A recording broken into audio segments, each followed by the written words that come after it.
Welcome to Setting the Stage, a performing arts health webinar. My name is Ryan Gamble, and I am a singer and a voice teacher and a teaching fellow at the University of North Texas College of Music. I'm also a PhD student in the Performing Arts Health program at UNT. Today, I am delighted to welcome a former UNT grad, Dr. Amy Laursen, to the podcast or the webinar to talk about some of her research. Dr. Laursen is the assistant professor of horn at the University of South Dakota. She joined the University of South Dakota in the fall of 2017 as an adjunct professor in the music department and was hired as the assistant horn professor beginning in the fall of 2018. She's currently the principal horn player in the Northwest Iowa Symphony Orchestra, substitute horn with the Sioux City Symphony Orchestra, South Dakota Symphony, and substitute horn with the Billings Symphony Orchestra. Additionally, she is the horn player in the low brass trio di Veluto. This trio has performed at numerous regional and international conferences and have given regional tours in Michigan, Arkansas, Missouri, South Dakota, and Nebraska. Previously, Dr. Laursen was the applied horn instructor at Henderson State University in Arkadelphia, Arkansas. In the fall of 2015, Dr. Laursen completed her DMA in horn performance from the University of North Texas, where she studied with Dr. William Scharnberg. Her dissertation, Determining the Authenticity of the Concerto for Two Horns, WO19, attributed to Ferdinand Ries, hopes to bring recognition to the relatively unknown work. Additionally, while at UNT, she performed and recorded with the Wind Symphony, Symphony Orchestra, Baroque Orchestra, Opera Program, and in the Center for Chamber Brass Quintet. As a teaching fellow at UNT, Dr. Laursen taught brass methods in the horn studio and was heavily involved in the music and medicine program, working with Dr. Chris Chesky. Dr. Laursen received her Bachelor of Music Education degree from the University of Wyoming in 2006 and a Master's in Horn Performance from UNT in 2008. Before returning to UNT to begin her doctoral degree, she taught elementary general music, band, and orchestra for 2 years in Wyoming. She has taught private lessons in the Dallas-Fort Worth area, in Arkansas, Iowa, and South Dakota. Dr. Laursen is happily married to Dr. Todd Cranston, and together they have a dog, Joey. She enjoys gardening, yoga, and cooking. Dr. Laursen, welcome to Setting the Stage. Thanks so much for taking the time. Awesome. Thank you, Ryan, for asking me to do this. Oh, it is our pleasure to have you. And I mean, to business very soon, but I have to, after reading your extensive bio, I have to ask about the very last part of it because I have a small dog named Bella. She's a miniature pinscher. She's 12 pounds, and I just want to know what kind of dog you have. I have a little Chihuahua mix that I got from the Fort Worth Animal Shelter. Best $29 I've ever spent. Awesome. I think they were doing a sale. We got our Bella in Sacramento. They were doing a sale, and she was something like $15 that Yeah, day. see, that's what I got Joey. Same thing. Yeah. Like Fort Worth had too many, and they're like $29, and I was like, done. A fellow small dog compatriot. That's great. And a yogi as well. I've been practicing for many, many years. I'm so glad to hear that that's a part of your life. It definitely is. Namaste to start this out. Here we go. So the way that we're kind of starting many of these interviews is just to ask people, because everyone kind of has a different view of what performing arts health is, and everyone has a different story about how they came to it. And so I'm just wondering if you can just start off by telling us how you think about, how do you conceptualize performing arts health? I mean, coming at it as a musician, I mean, that's how first of all, like performing arts, I know that's encompassing musicians, dancers, etc., plenty of people. But personally, as a musician, I mean, we're succumbed to like repetitive tasks throughout our entire career. And I feel like often we're not like warned about potential hazards associated with the creation of our art. Mm-hmm. And I feel like just performing arts health is an opportunity for all of us as artists to be given like valuable information to help us just create our art more effectively and in a more healthy manner. And I don't know, I mean, I kind of came to this like at North Texas, my first time around when I was doing a master's degree there, I didn't really think too much about anything associated in like health related associated with playing my instrument. But after teaching for a couple of years, when I came back to North Texas, sitting back in like ensembles for a while, my shoulder really started hurting. And I was like, God, just holding up my instrument hurts. And I happened to tell my professor that, and he was like, everyone's shoulder hurts. And I was like, what? What do you mean everyone's shoulders hurts? And he was just like, yeah, that's how it goes. And I was like slightly horrified that it was just like, oh yeah, this is accepted, this is fine. And it was getting so bad, like it was like numb, like holding my instrument. And like, I think it's a injury that I had from swimming in high school that I just never really paid attention to. But when I first came back and just sitting in hours upon hours of rehearsal, I was clearly doing something wrong. And I went to a physical therapist, and the guy basically was like, you need to quit playing for like a couple months. And I was like, no, I just quit my job. I have literally no money. I'm coming back to school. What do you mean I can't quit? Like, I just started.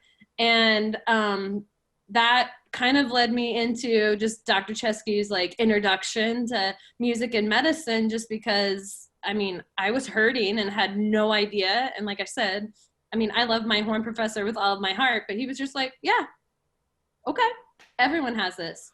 So that's why I like first got into it at UNT, and like in that class with Dr. Chesky, I was like kind of horrified that like, sure, I had felt this pain, and like I knew, of course, playing in like large ensembles probably affected my hearing health, but like none of this was discussed.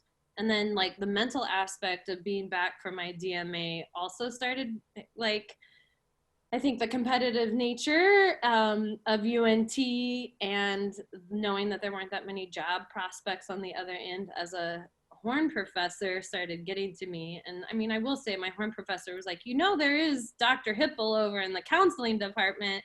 And like, he did point me in that direction, but I was just horrified that none of us talked about it. I never heard about any of it in my method classes, in my applied lessons, nothing. So yeah, that's kind of how I came to it. And I think it's really important that we as musicians and just in general performing artists are given this knowledge, preferably sooner rather than later in life.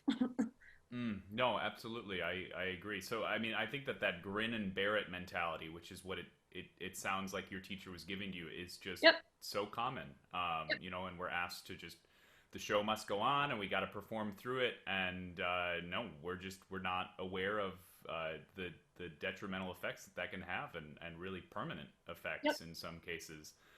Well, thanks for sharing that. I want to get into the paper that you published on the research that you were doing with Dr. Chesky while you were at UNT.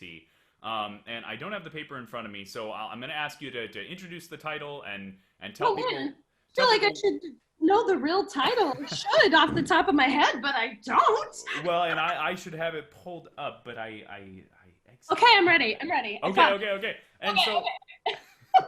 It's in the MPPA, right? The Medical Problems of Performing Artists. It was published in like 2016. Does that sound right? 2016? I think 2014. 2014. Okay. Yeah, and the title is Addressing the NASM Health and Safety Standards Through Curricular Changes in a Brass Methods Course.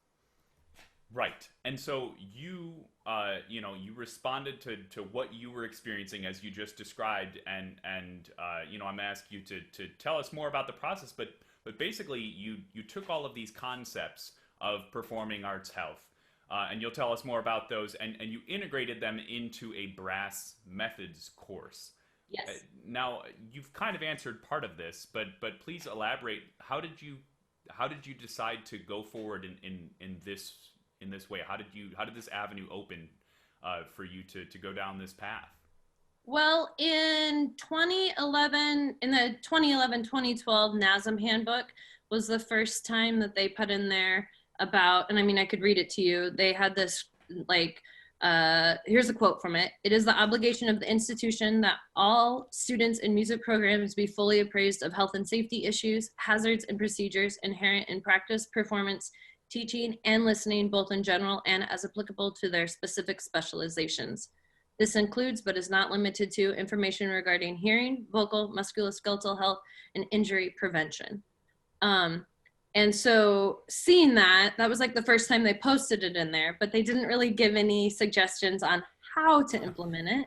And I mean, it's 2020 and being at a whole new institution. I mean, UNT has an occupational, like, what is it, 1500? I don't know what the exact course number is that Chesky, and I don't know if it's changed now. But I mean, he taught that. But I mean, most institutions still don't have any really great way to effectively meet that guideline that NASM like put in the handbook. You know, like my current institution, they spend one recital lab where someone reads through like the recommendations that PAMA and NASM put together as far as like hearing health, and they kind of briefly touch upon neuromusculoskeletal health. I know the vocal professors do a little bit more in like some of their vocal pedagogy classes, and then that's pretty much it, you know? And so I feel like Dr. Chesky and I were kind of looking into how are we supposed to implement this with those guidelines that NASM gave us? Because I mean, like with anything, NASM doesn't tell you how to specifically reach those guidelines. And so we started looking at like what were some of the current health related like music courses that were happening across the country. And they're really, at the time that we were doing a lot of the study, like starting the study in like 2012, 2013, there were only like 9 institutions that had a course on the books that were implementing some sort of health related course. And so we like thought about what are some options there. But the other thing we started thinking about, is there a way to implement it into like music education programs? And like, I mean, again, maybe some of my experiences, I was never, as I mentioned, never heard about any of these health concerns or hazards or anything associated with like playing or participating in music. But I feel like a lot of the old band directors that I know, you know, no one talks about it. And if you can't do it, that, you know, like, then you're just weak and that's your problem. And I just felt like, not trying to be cynical and dark, but I feel like most band directors that I grew up around are very set in their ways and they're not really ready to change. So I think the place to start is in like the method courses, as I've already kind of mentioned. But one of the other issues we were looking at with like music education courses, like an undergraduate course is already, or curriculum is like NASM recommends or says that they're between 120 to 180 hours, and they're already pretty full. So adding another 2-hour or 3-hour course or even a 1-hour course is probably not realistic for a lot of places. So we just thought about maybe there were some ways we could implement this into method courses, current existing classes that are teaching teachers how to teach these instruments. So that's kind of where we went. Yeah. Oh, it's really innovative, you know, I mean, and you touched on what I was hoping you would, which is identifying, you know, well, why, if NASM has this mandate and this call to action that we need to tell performers the risks that they face just from performing music, then why does this not exist? Other than that, you know, huge places like UNT. And you know, you've identified that, well, there are these barriers because these programs are all overloaded and people don't just want to take an extra course. And so I think it's just super innovative and a really creative approach to just integrate it into all of these methods courses that actually exist, and the potential impact of all of these future music educators being exposed to this information that, I mean, all, as you're identifying, the veteran band directors have not been, you know, and I mean, it could just really it could really result in a lot of change down the road. So I just want to put a point on it. I think it's really innovative and creative and just wonderful. So I'd love for you to tell us kind of, how did you approach reviewing the literature to bite off this kind of study? How did you choose what you were going to include and how you were going to integrate it into the methods course?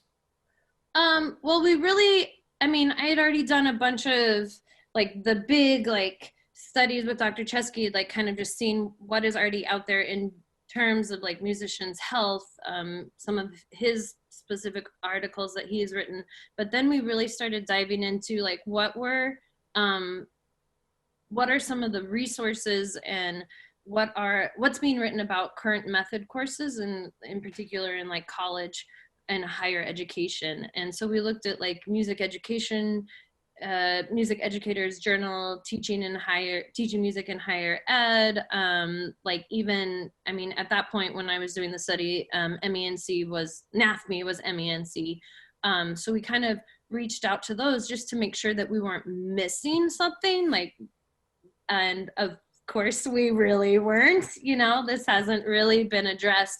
So we started looking more at that aspect to see about what has been happening, in addition to looking at what were some of those 9 institutions that, like UNT, that are already currently implementing health-related music courses. And then we just kind of started like deciding what would be beneficial, how many lessons could we take out of a typical brass methods course that wouldn't, you know, because we couldn't take too many days. Right. Because they're already kind of forced to learn a ton of information in a very limited amount of time. And so we kind of settled on 5 different days. And the first like lesson that the kind of way we broke it up, the first lesson was just looking at national trends in music and medicine. And so in that, like with all of, I wrote lesson plans for these 5 days. And Dr. Chesky helped me with it. And we, you know, doing music education and like teaching for a little bit kind of helped me prepare these lesson plans. But I always started every class with an attendance question, just to make sure like every day the kids just wrote something down. And that was how I kept attendance, instead of taking time and they just had to put it in a basket. But like started off that very first lesson just being like, the question I asked was, do you feel that there are health and safety issues associated with learning to play an instrument? And most of these questions, like, you know, just as attendance questions, were just to get the idea out there. And in that first lesson, we talked about like, what is NASM? What is their purpose? And then we presented that health and safety standard, just to give them an idea of where this discussion was coming from. And then just small group discussion, like, where do you feel like this has been happening? Has it been addressed in any of your ensembles or music education classes? Other questions like, do you think this is a concern? And then do you think it might transfer down to the public school level, or should it? And then I presented them like with different websites, and we looked at like PAMA and OSHA and like CDC and NIOSH, and just gave them a bunch of those resources, because I'm sure most of them weren't aware of it. And then the second lesson was looking at specifically general musculoskeletal injuries across the board. I mean, yes, we looked at the Chesky and like James Bohr, the medical problems of brass instrumentalists. We looked at that, but we also looked at like looking at musculoskeletal issues for musicians and dancers, and just kind of going through some of the risk factors. And then they were asked to read that article as part of their homework. Then the third lesson was looking at musculoskeletal issues specific to brass players. And with that class, that specific lecture, we went through the medical problems of brass instrumentalists, like went through that whole article and just discussed it quite a bit. But then we also brought in like the demonstration of like the Ergo Brass and like tuba stands and things like that, to just give them an idea of like, here, we can like allow you to try to hold this, especially the trombone one, because it takes the weight off the back of your left hand. And we gave them an opportunity to do that. Dr. Laursen, I'm sorry to interrupt. Do you mind, just for those not familiar, could you describe in a little bit more detail the Ergo Brass, what it is and its purpose and how to use it?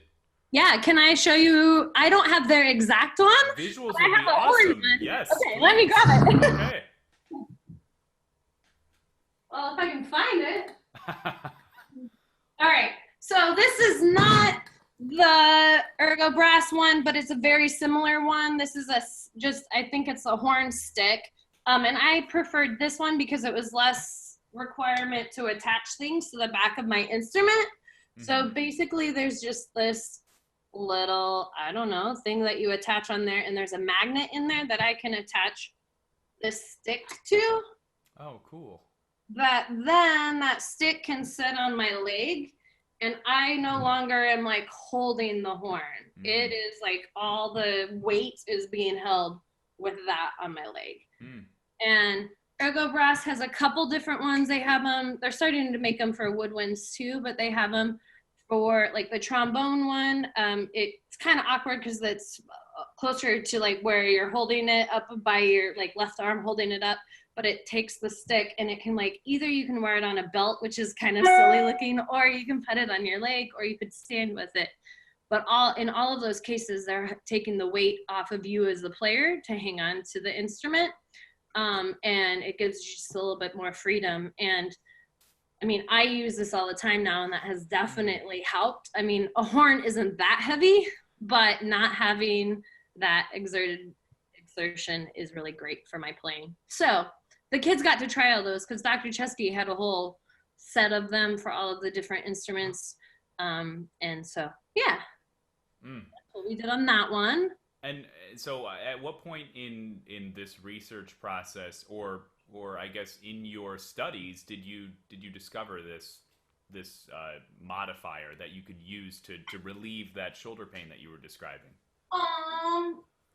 I mean, when we were just kind of starting to see, like, I mean, clarinets, you know, it's been documented that the neck strap is helpful. So we started just kind of, I guess, in a brief, like early research was looked into, are there some modifications that are happening for brass instruments? Because I feel like they're a little bit further behind compared to like maybe some of the string instruments or even just the neck strap. Like, right. So I guess that was part of our research. And Dr. Chesky went ahead and contacted the company and just expressed to them what we were doing. And they sent us an example of all of those that we got to present in that class. And that was really helpful, I think. So thank you for showing that. I was curious myself. I had kept hearing Dr. Chesky talk about these, but I had yet to actually kind of see it in action. So I think it was interesting for me, and hopefully to the people that watch this later on. No, they're great. I cannot recommend them enough. And like, I mean, this is not the same, but like tuba stands, hopefully people are aware of those. It's like, my husband plays tuba, but it's just literally a stand because, you know, tubas are large and depending on the player, I mean, you might have a student sitting on books, you might have the tuba sitting on the chair in front of them. You know, it's just really difficult to get it where they're not like straining their neck one way or the other. And these are pretty great because they can support the tuba and you can raise it or lower it. And so things like that, I think are really, you know, those modifications that I feel like typically brass players and band directors aren't made aware of, you know, because again, maybe it's a sign of weakness. Right. And we're hopefully changing that culture. Yes. And empowering. Sorry, but I interrupted you, and no, you were. You're good. And before you continue, just let me say, I can, if you wanted to share anything on the screen, I just enabled that function. You don't have to. Okay. But if there's anything that, like, from your study that you want to just pull up while you're talking about it, feel free.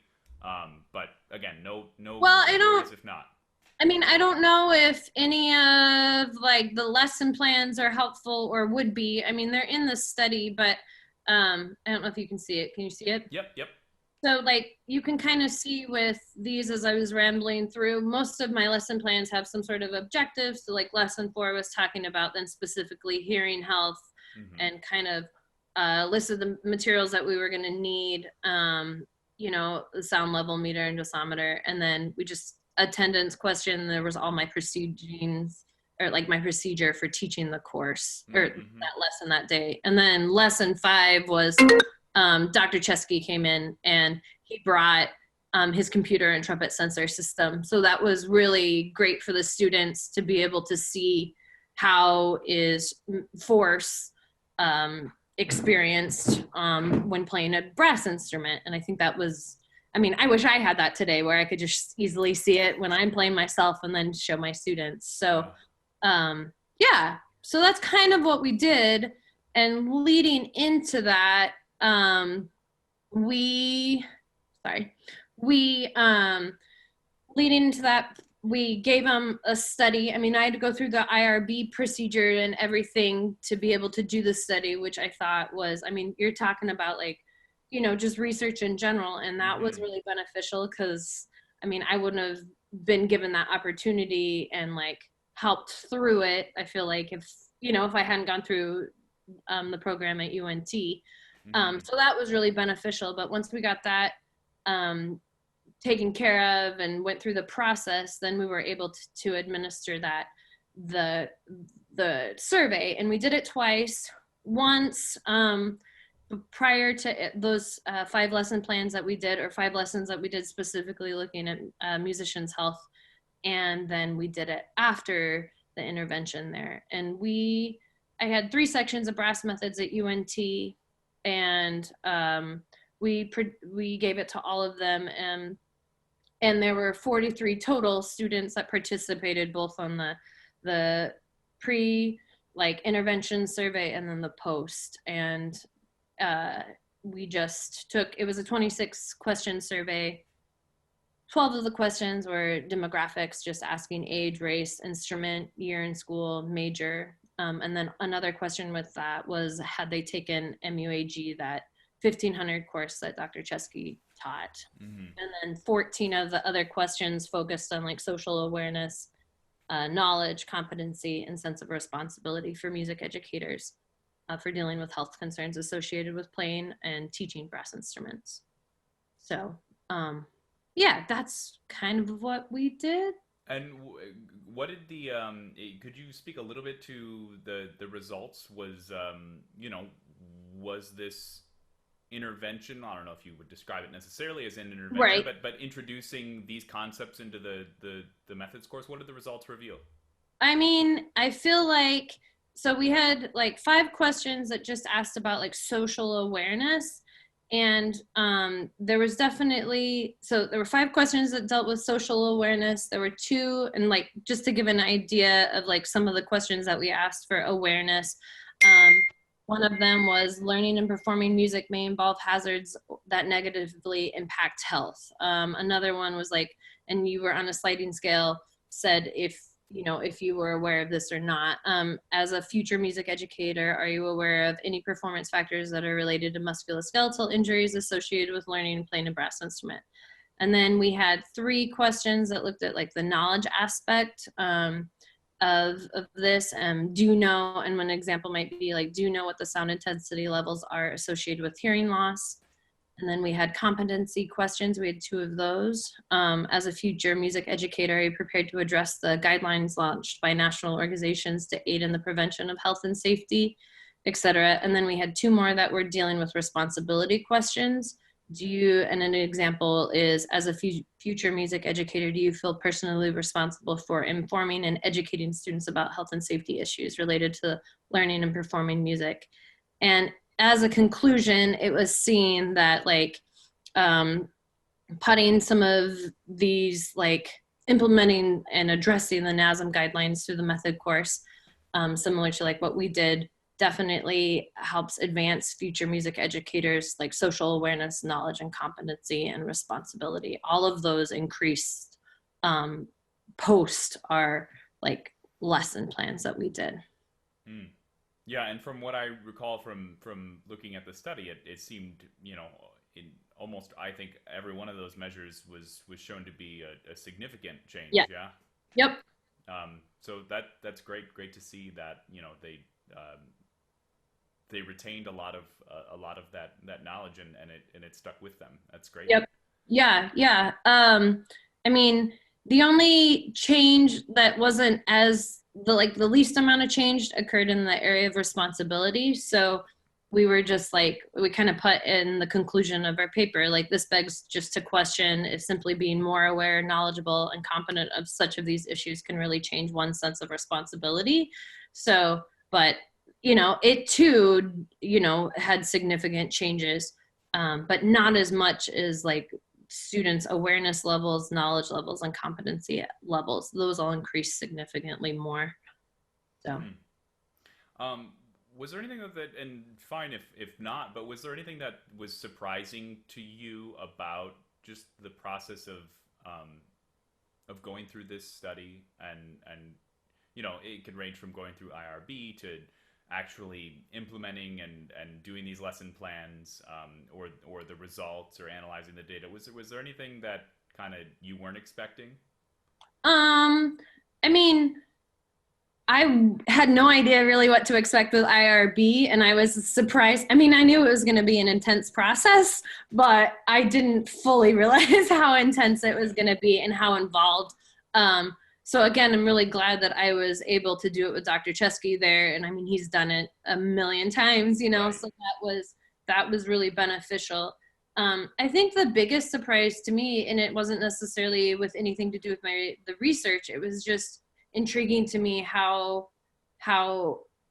much the students seem to be interested in this topic, you know. And I shouldn't be surprised. I was like, what, when I started taking those classes.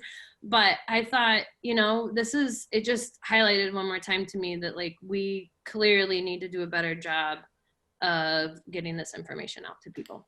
Yeah, and finding ways, like creative ones like you did, to build it into the curriculum that already exists. Because if we do that, as you just mentioned, you know, the students want to know these Yeah. things. It's like, I mean, for me too. It's like as soon as I started finding out about, you know, prevalence rates of injuries among musicians, I was like, what? Why aren't we? Why aren't we learning about this? Right. And that's, you know, after having a master's degree in music, and it's Agreed. just, you know, it's a real shame, but you know, we're working on changing it. Yeah. So I guess maybe just a couple more questions. Could you talk a little bit about the publishing process? You know, you just mentioned that this was your first time going through IRB, and that was, Yep. you know, an intensive thing. But I'm sure that the publishing process was also, you know, a new journey for you. And tell us a little bit about what that was like for you. Definitely the process of publishing was eye-opening, and you know, all the revisions sometimes got a little daunting, but I think it definitely helped me prepare for my dissertation writing. Hmm. And I actually I felt like going through PAMA was a little more, and was just a little like more scientific than when I wrote my dissertation. And I actually felt like it was easier to go through a journal like that than it was like just publishing or getting my dissertation written through the requirements of UNT. Like it wasn't, I just felt like my dissertation was not as scientific and as easy to like have clear steps all the way through. I don't know if that makes sense. It does, yeah. So I think it definitely helped me with my dissertation writing as far as focusing just in general, my scope, and staying on track and trying to not be too wordy. Cause I feel like in all of my schooling up till dissertation writing and publishing this paper with Dr. Chesky was like more words the better. And I think Dr. Chesky definitely, when it helped me publish this paper, just as far as like focusing and getting to the point and being very direct and clear, and that was really beneficial all the way through. Mm-hmm. So. Yeah, I've definitely heard Dr. Chesky say several times, quality over quantity. Yes. So yeah, no, I can see why that would be. I mean, especially music, academic music writing can be a little flowery at times, yep. You know, and I think that's depending on the area, is kind of par for the course. I mean, it's part of it. It is the art of the language, right? And it's very different to write scientifically, to your point, but great to be able to go back and forth between yep. both worlds, and interesting to hear that it informed. Then you were able to find ways to make your musical writing a little bit more efficient. It sounds like. Definitely. Yes. So great for all musicians to do some type of study, get involved in this. Anything else that you want to add about the process? Or before, actually, I want to ask another question. Before we launched into the interview, you and I were discussing kind of interdisciplinary approaches to making this kind of stuff happen in more departments, either in the College of Music or maybe even elsewhere, and some of the barriers to those interdisciplinary collaborations. And I don't know if you can speak to what you're hoping to do at University of South Dakota, but is there anything kind of on the horizon, things that you'd like to do, and what are some of the barriers to creating those collaborations? I feel like my experience thus far is I feel like academia at the institutions I've been at, the two that where I've taught, have been very like you're in your own little world and you're just trying to survive. Mm-hmm. And I feel like, first of all, just reaching across campus and trying to figure out who to talk to and who might be interested in collaboration is like maybe the first challenge I've experienced. And then my current institution, the way things are funded is by your specific like college and area. And we know that fine arts do not make a lot of money. And so as of right now, I don't feel like there's a strong, like, well, we have a new dean, so I feel like things are going to change a little, but our previous dean was, rather old school, and I think wasn't aware of any of this. And so thus the need to reach across to the medical school or even to the audiology program was not a thing. Like, what's the problem? So I think that was an issue. And then of course, always time and money was another issue. So I feel like that has been really surprising to me because I don't understand why we as musicians don't want to reach across campus and get help, and why maybe audiologists or someone in more of the medical area might not be interested. So I've just been surprised and I don't know. But my hope is with both the School of Med on campus, maybe we could do a little bit more, just again, to reinforce, and maybe there could potentially be a class like what UNT has on like looking at musicians' health. And I mean, we could even make it a little more broad in general for arts health. So I'm hopeful that something can go there. I do know that just this fall semester, there was a professor in the audiology program that did like a whole class for graduate students. It was only a 1 credit hour class on like musicians hearing, but I wasn't made aware of this until the very end of the semester and was like, what? Why didn't this happen? So I have reached out to her and I'm hopeful that maybe we can do a little bit more. She just said it was a 1 credit hour course and music has always been importance in her life. So that's why she decided she was going to tackle it. But I found it interesting that nothing happened with the music department. Yeah, well, considering the prevalence rates of hearing loss among musicians, that just seems ripe for. It'd be just so great if the entire music program had to take that course, right? Right. That's the thing, So I think there's hope, but it's just again, I don't understand what the problem is. Like, I don't know if it's musicians or like what we don't care or what. I don't know. The funding thing that I've Funding's that's tricky. I think we got to figure out a way to. Well, you mentioned med schools. That's great. Yep. They got money, but we got to maybe figure out a way to tie our horse to the football program. Yep. Yep. And I don't know how we would do that, but they are football programs everywhere are bleeding money. So yep. Marching bands have to participate, like right. Melissa Hathaway's like research that she did, like why aren't we getting support like that for marching band? Like I was kind of laughed. Musicians are not very coordinated and now we're giving them an instrument and like go move on the field too. Don't like I don't know. So sorry. No. Well, Dr. Laursen, this has been a delight, and thank you so much for taking the time. Thank you for your research.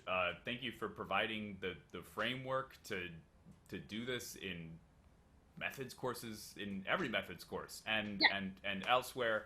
I think it's awesome. I think it has the potential to make a real impact on the future of music education, just making it more in the general zeitgeist. And that's, that's part of what we're trying to do with this podcast, or this webinar, I should say. And so, thanks for being a part of it. And, thanks for sharing your time. Yeah, thank you for doing this. I think this is great. So keep up the hard work. This is great. Oh, absolutely. Thanks again. Yeah, take care. Bye-bye.